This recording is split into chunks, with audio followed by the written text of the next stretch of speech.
자, 안녕하세요. 자, 오늘은 여러분들 온라인 수업 세 번째 강의가 되겠습니다. 오늘 강의할 내용은 조선시대 세계관의 변화, 그 중에서 국제질서의 변동과 조선의 대관계, 여러분들 가지고 있는 교과서 69쪽을 참고해 주시기 바랍니다.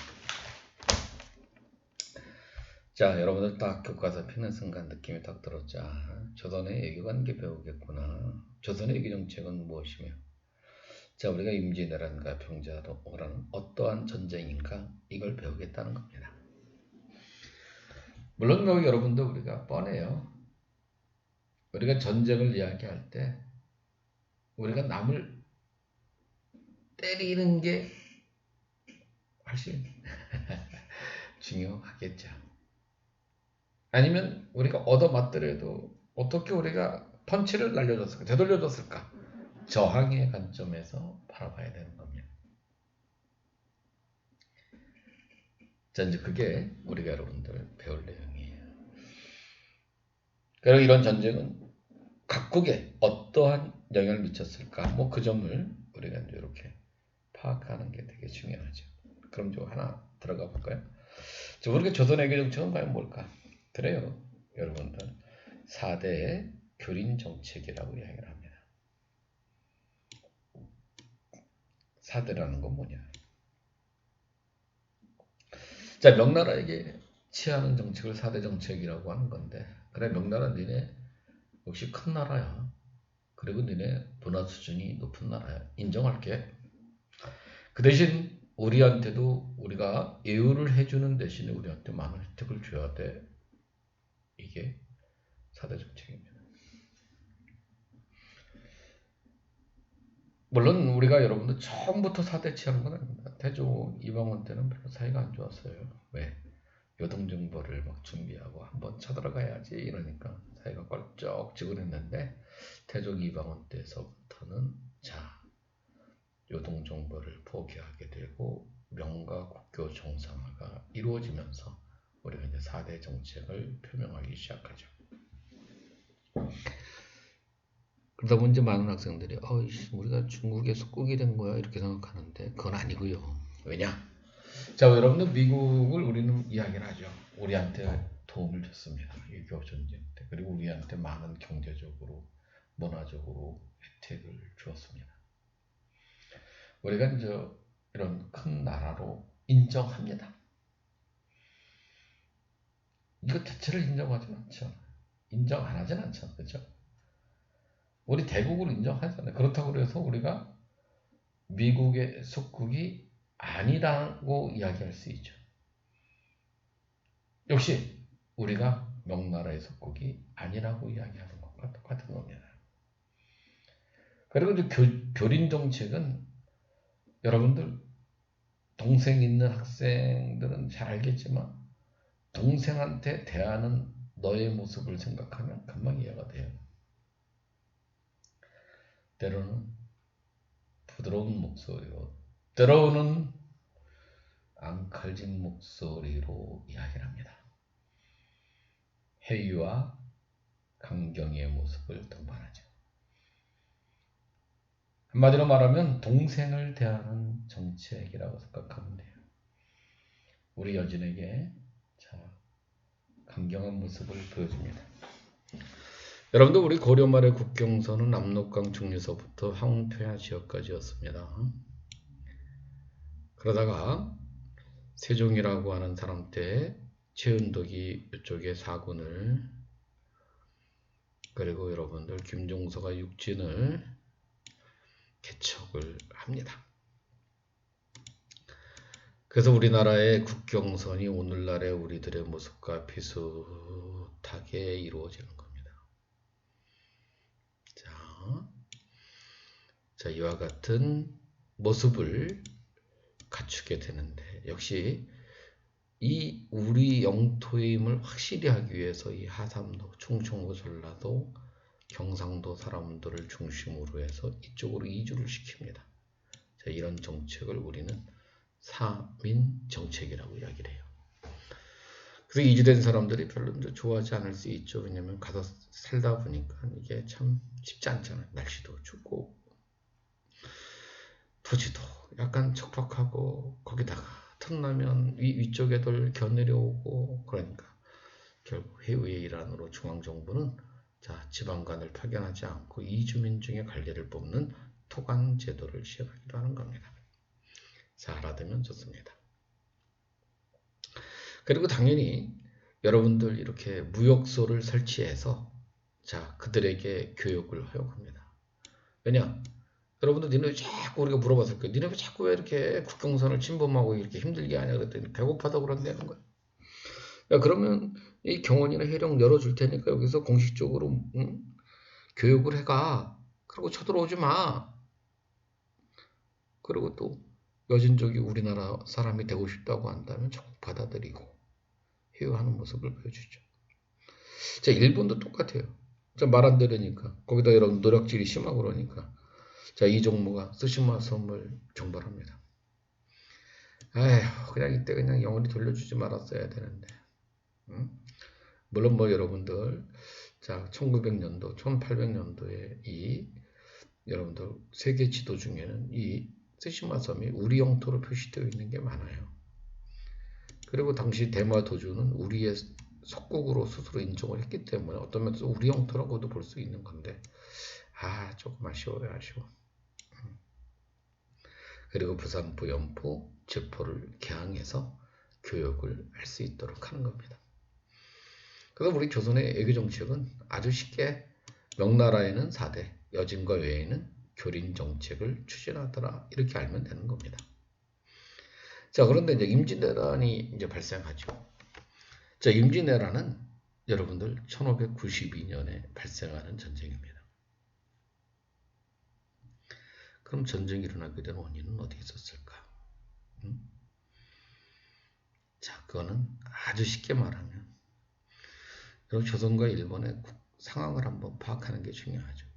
조선은 사실 너무 평화로웠어요. 1390년 조선이 건국되고 1592년 임진왜란이 일어나기 전까지 200여 년 동안은 여러분 세종 때 이렇게 사군육진 개척해서 이것도 우리가 여러분들 주도한 전쟁이니까 그렇게 크게 어려움이 없죠.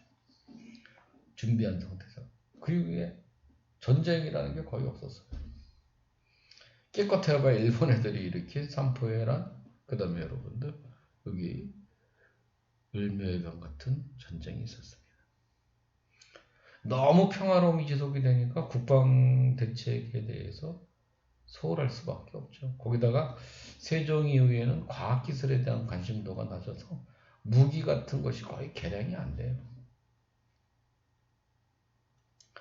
그 다음에 뭐 여러분들 방위체제에서도 좀 이게 좀 약간 소홀하고 그 다음에 당연히 뭐 평화로움이 지속되니까 이 군대 가는 사람들 군역의 문제가 뻥프가 펑펑펑펑 나죠.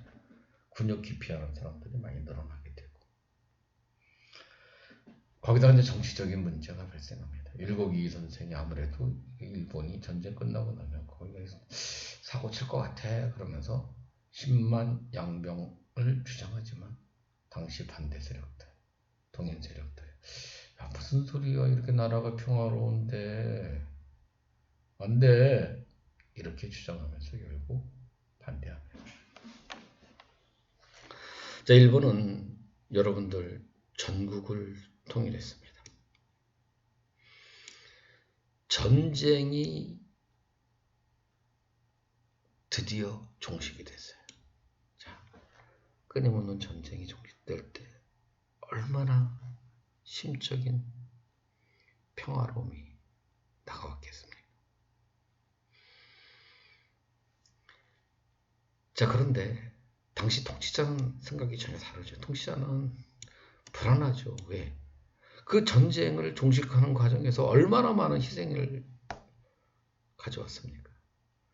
그 희생을 당한 사람들의 유족들이 당시의 통치자에 대해서 어떤 느낌을 가졌을까요? 언제 너를 하늘로 보내줄까? 막 고민할 거 아니, 그죠? 그럼 이 사람 입장에서는 결국 안 되겠다. 나한테 불만을 가지고 있는 애들 힘을 바깥으로 쏟게 해야지. 그리고 전쟁을 하다 보면 자, 알아서 죽거나 아니면 시간이 지나면 나한테 충성을 하겠지. 충성 안 하면 그때 전쟁에 대한 책임을 빌어서 보내버리면 되죠. 그죠? 자, 이런 모습이 되게 강한 겁니다. 그리고 또 이야기를 하겠죠. 정복지에 대해서 너희들한테 봉토 땅을 하사하게 한번 전쟁하자. 물론 여러분들 내세운 논리는 정명가도 명나라를 정벌러 가는데 자, 조선은 길 좀 빌려줘. 나는 여름에 한성에서 밥을 먹으면 겨울에는 베이징 가서 먹을 거야. 이런 이야기를 하면서 결국 전쟁을 일으켰습니다. 1592년 부산진이 함락되고 충주 탕금대에서 신립장군이 패전을 하게 되면 사실상 뭐 어떻게 해볼 수가 없었죠. 한 달 만에 수도를 빼앗겼다. 더 이상 할 말 없죠. 그리고 드디어 이 선조는 여러분들 진보다리 끓이고 위로 자기가 어디로 가는지도 모르고 계속 갑니다. 그리고 평양성이 함락되고 의주로 피신가서 마지막 할 수 있는 방법은 명나라에게 구원을 요청하는 거죠. 명분이야 좋죠. 왜? 일본 애들이 여러분들 명나라 침입하는 게 궁극적인 목표, 우리한테 길 막으니까 니네들을 보고 이야기를 해줘. 우리가 아니야. 니네 도와줘야 돼. 당연히 명나라의 입장도 어쩔 수 없죠. 도와줘야죠. 그래서 드디어 원군을 파견합니다. 그러면서 드디어 이제 반전이 시작되겠죠. 자, 조명 연합군이 드디어 평양성을 탈환합니다. 물론 이렇게 명나라가 원군을 파면서 반전할 때까지 그런 무리민족은 그냥 아무 생각 없어요. 아닙니다. 의병활동이 전국적으로 이루어졌습니다. 임진왜란 때 제체의병장이었던 곽재후, 붉은 옷을 입었다 홍의장군, 그 다음에 여러분들 이렇게 금강산의 사명대사, 묘양산의 사단대사, 그리고 조원과 영규 700의총의 주인공인 유생과 승려, 그리고 유생이었던 고경명, 전국 각 지역에서 누가 결국 의병들이 일어납니다.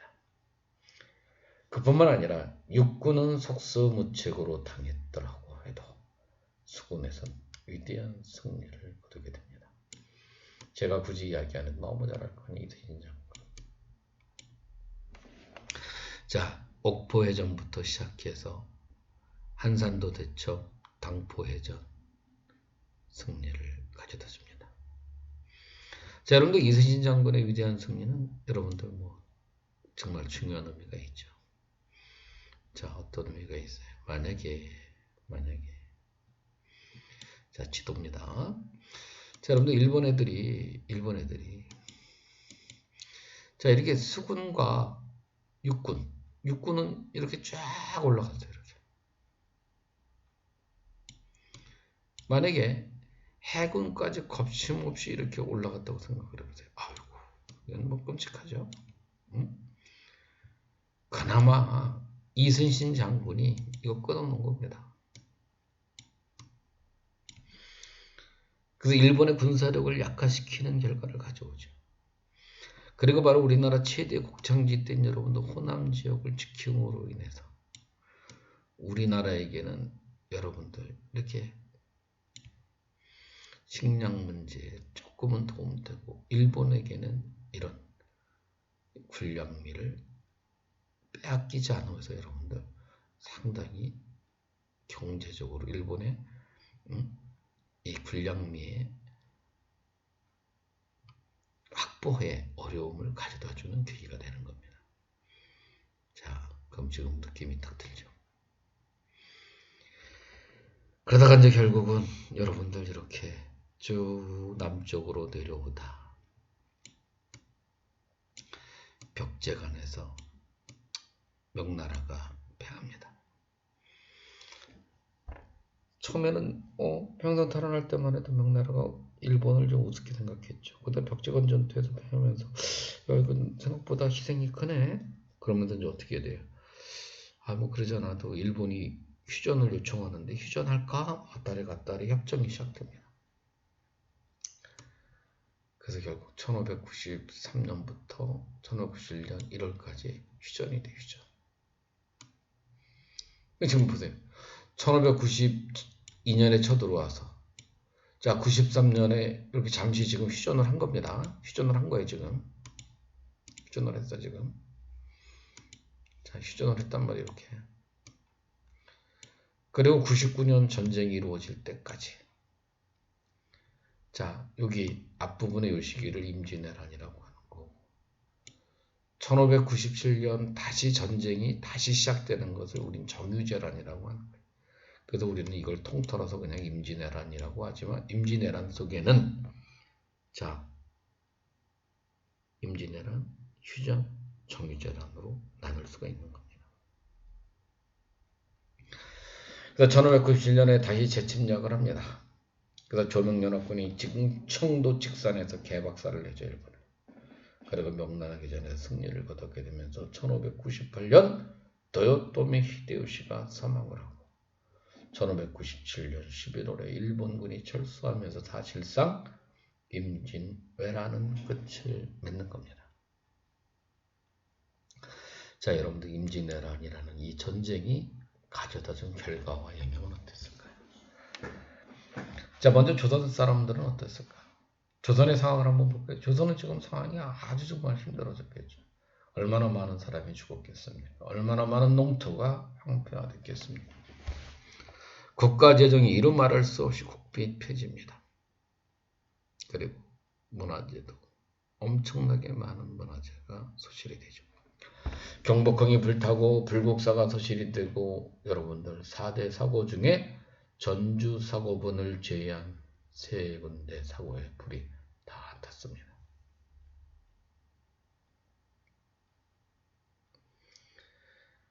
그리고 일본은 정권이 교체가 됩니다. 도요토미 히데요시 정권이 물러가고 독북가와 이에야스가 권력을 잡게 되고 그리고 많은 문화재를 조선으로부터 약탈을 자행함으로 인해서 문화 수준이 한 단계 업그레이드 되는 결과를 가져오죠. 자, 성리학자. 그래서 바로 주리론이 발전하게 되고 그리고 인쇄공과 도공이 납치됩니다. 특히 도공의 납치는 일본의 도자기 기술을 발전시키는 계기가 되죠. 그리고 전쟁이 끝나고 나서 통신사를 파견합니다. 자, 여러분 통신사라고 하는 건 뭐냐? 일종의 문화사절단입니다. 여러분들 가지고 있는 교과서로 이렇게 보게 되면 여기 나와 있죠. 임진왜란 이후 일본과의 외교관계, 그 기후약조를 계기로 해서 여러분들 이렇게 통교가 이루어지기 시작했고 일본이 우리에게 통신사 파견을 요청해서 여러분들 거의 18세기 후반까지 결국 파견합니다.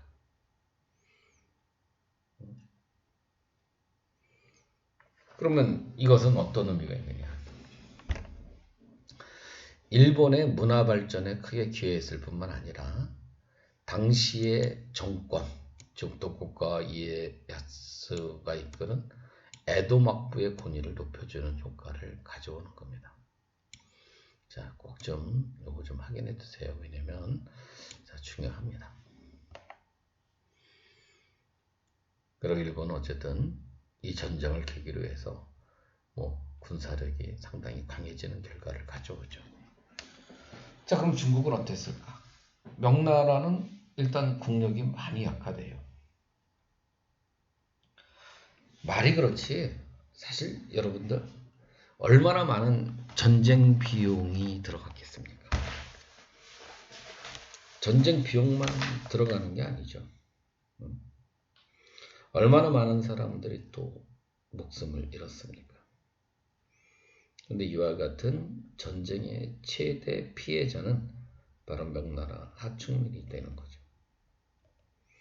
거기다가 당시 이런 하나의 전쟁 당시의 명나라 황제였던 만역제 자체가 얘가 좀 약간 무능해요.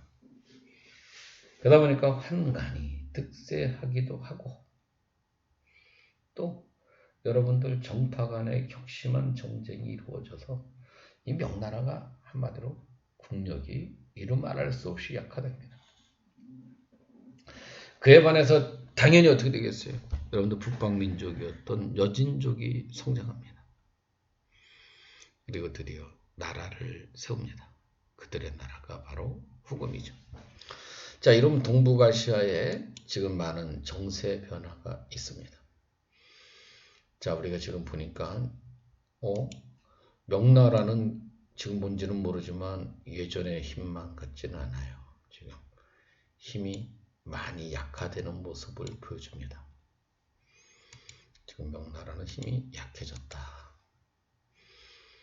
자, 그런데 비해서 이 위에 북방민족이었던 여기 여진족은 힘이 강해졌을 뿐만 아니라 지금 여러분들 후금이라는 나라를 세웠습니다. 신흥 강대한 세력이 생겨났어요. 자, 그리고 지금 뭐 조금 약간 여러분들 저 주변부에 가 있는 일본이 이렇게 있습니다. 자, 그래서 이제 조선은 이 새로운 강자, 이 북쪽에 있는 이 나라에 대해서 어떻게 대해야 될 건가 이제 고민할 수밖에 없는 상황이죠. 당시에 여러분들 선조는 가고 왕은 광해군이 됐습니다. 근데 광해군은 여러분들 당시에 정파, 동인 중에 북인에 의해서 이루어지는 정권이었습니다. 이들은 현실 외교 정책을 추진합니다. 멀어져가는 명나라, 약해져가는 명나라한테는 여러분들 조금 멀리하고 새로운 강제인 후금에게는 좀 이렇게 예전보다는 가까이 가는, 그래서 한마디로 말하면 양다리 작전, 즉 중립 외교 정책을 이렇게 추진하는 겁니다.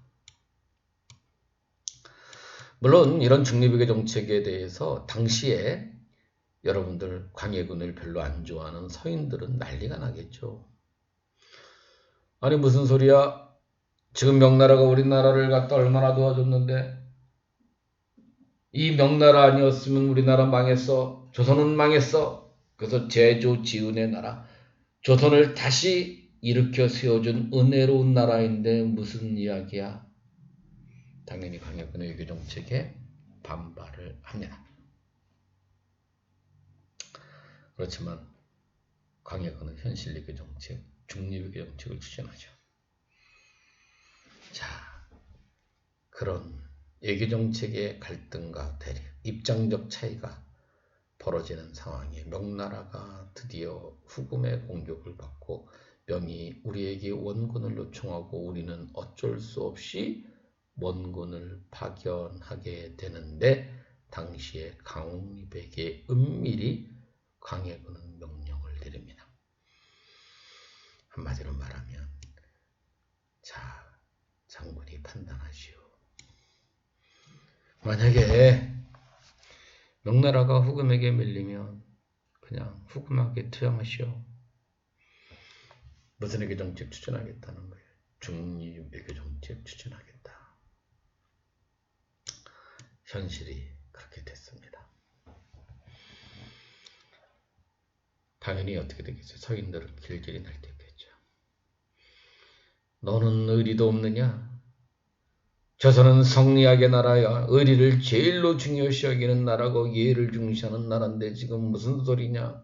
우리를 도와준 명을 배신하다니. 그러면서 길길이 날뛰겠죠. 거기다가 이복동생. 이 선조가 여러분들 아이고 너무 늦게 임목대비로부터 대군 본부인의 자식을 낳았습니다. 근데 광해군은 여러분들 여기 공빈김씨 후궁의 아들이에요. 사실은 정통성에 있어서는 여기 본부인의 자식 영창대군이 더 왕위 계승 서열이 높죠. 그런데 문제는 영창대군이 태어나기 이전에 이미 광해군은 세자로 책봉이 돼서 임진왜란때도 큰 공을 세웠었습니다. 근데 영창대군이 태어났어요. 물론 선조가 더 오래 살았다면 상황은 달라졌겠죠. 그래서 많은 신하들 중에 서인 세력들은 영창대군을 세자로 삼아야 된다. 왜? 본부인 자식이니까. 또 일부는 무슨 소리냐. 지금까지 광해군이 한 게 얼마나 많은데 그러면서 결국 정치적 암투가 벌어지게 되고 선조가 갑자기 죽음으로 인해서 광해군이 왕이 되는 겁니다. 조선의 15대 왕이 되는 거예요. 그러다 보니까 영창대군을 아이고 뭐 꼭 죽이고 싶어 죽인 건 아니지만 결국 사사 어쨌든 죽습니다. 그러면 여기 임목대비입니다. 잘못됐네 못해놨네요. 임목대비가 자기 아들의 죽음을 목격한 임목대비가 비록 친아들은 아니어도 그래도 아들이 광해군하고 사이가 좋겠어요. 그러니까 결국 또 광해군이 엄마 왜 이래 그러면서 너 이제는 엄마가 아니야. 대왕대비가 아니야. 폐위시켜버리죠. 그러면 당연히 뭐라 하겠어요. 서인들 그러지 않아도 광해군이 싫은데 서인들 뭐라 했어요. 무슨 소리냐. 너는 어떻게 의리도 없고 예의를 다하지 않느냐. 의리 없고 예의 없는 너 같은 사람을 나는 군주로 둘 수 없어. 그러면서 광해군을 쫓아내는 겁니다.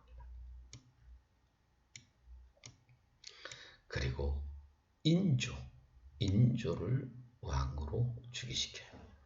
드디어 권력이 서인으로 넘어간 겁니다. 그러니까 지금 가만히 보세요. 자, 여러분들 지난 시간에도 이야기했지만 여러분들 선조 때 동인하고 서인으로 나뉘어졌지만 동인의 힘이 더 셌습니다. 그러니까 광해군 때는 동인의 일부 세력인 북인에 의해서 권력이 유지됐다가 드디어 선조 광해군 이어서 인조가 되자 서인이 집권을 합니다. 서인들의 논리는 지금 명나라에 대한 의리를 지켜야 돼. 제조 지운의 나라야. 우리가 사대를 치어야 될 나라야. 친명. 여신족은 오랑캐야. 그 여진족하고는 멀리해야 돼. 한마디로 배척해야 돼. 친명 배금 정책을 추진하는 겁니다.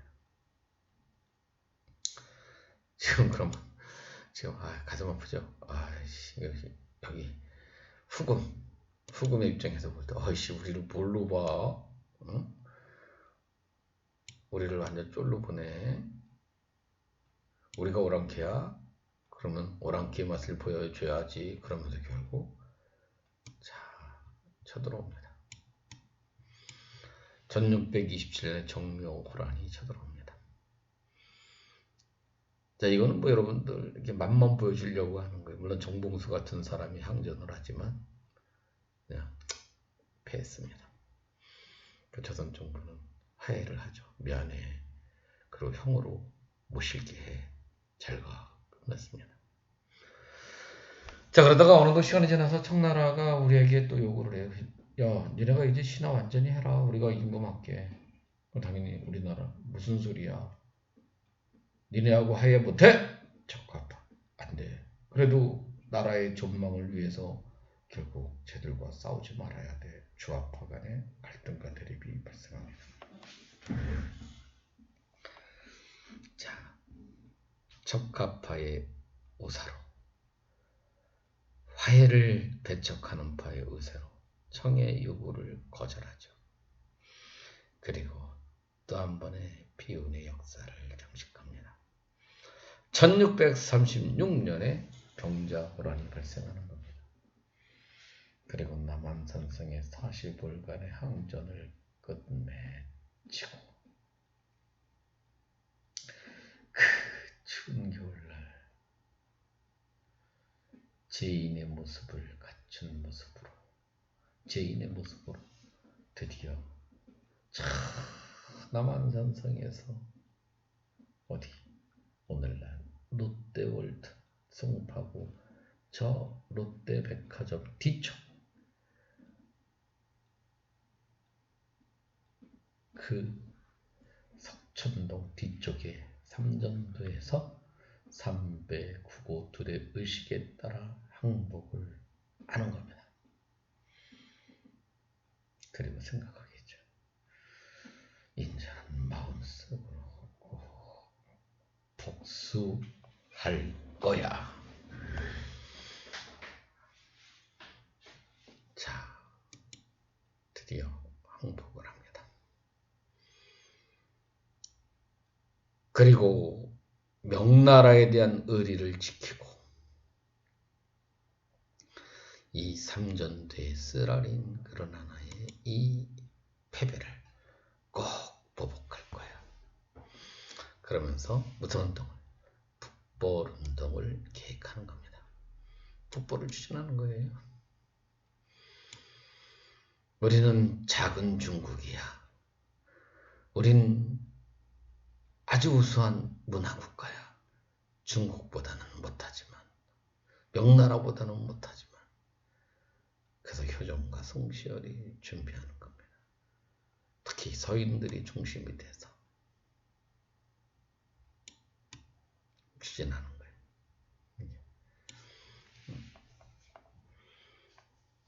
그래서 당시 북벌운동을 이끌었던 가장 중심 부대가 어영청이라는 부대입니다. 물론 결과는 효종이 죽고 난 다음에 사실상 중단이 되고 이런 하나의 서인들은 북벌론을 내세우면서 정치 권력과 군사 권력을 장악을 통해서 정권 유지를 이루게 되는 겁니다. 그리고 시간은 흘러 18세기에 다다르자 당연히 뭐였겠습니까? 바로 실학자들 중심으로 청해문물을 수용을 주장한 북학론이 대두되는 겁니다. 이해되셨죠? 자, 오늘 배운 내용의 핵심은 뭐 다른 거 없습니다. 세계관이 변화했고 그 중에 여러분들이 잘 알고 있는 지금 조선의 외교 정책의 모습에서는 자, 4대 교립 정책이 기본 핵심 정책이고 그 다음에 임진왜란의 과정 그리고 결과 특히 여러분들이 꼭 좀 기억해야 될 것은 임진왜란이 가져다준 영향의 모습입니다. 그 영향의 모습을 꼭 좀 확인해 두세요. 아무래도 여러분들 뭐 시험 낼 때 참 좋겠죠. 이렇게 탁탁탁탁탁 선택지 내기가 참 쉽죠. 여러분들 감이 안 오겠지만 1, 2, 3, 4, 5 좀 만들기가 쉬워요. 그래도 잘 냅니다. 자, 그 다음에 여러분들 광해군의 애교정책은 뭐 이건 시험에 안 내면 또 그것도 또 웃긴 문제겠죠. 이해되셨죠? 자, 그 다음에 여러분들 이렇게 좀 헷갈리지 말아야 될 내용이 뭐냐면 여러분들 이렇게 이제 북벌운동을 합니다만 북벌운동이 여러분들 이렇게 헷갈리면 안 돼요. 이 북학운동이랑 같은 모습이 아닙니다. 전혀 다르다는 거. 그 점을 이해하면 여러분들 시험 대비하는 데는 큰 문제 없을 겁니다. 자, 이것으로서 여러분들 이 임진왜란 병자호란 바로 조선의 대건기를 마치기로 하죠. 대단히 고생 많으셨습니다. 감사합니다.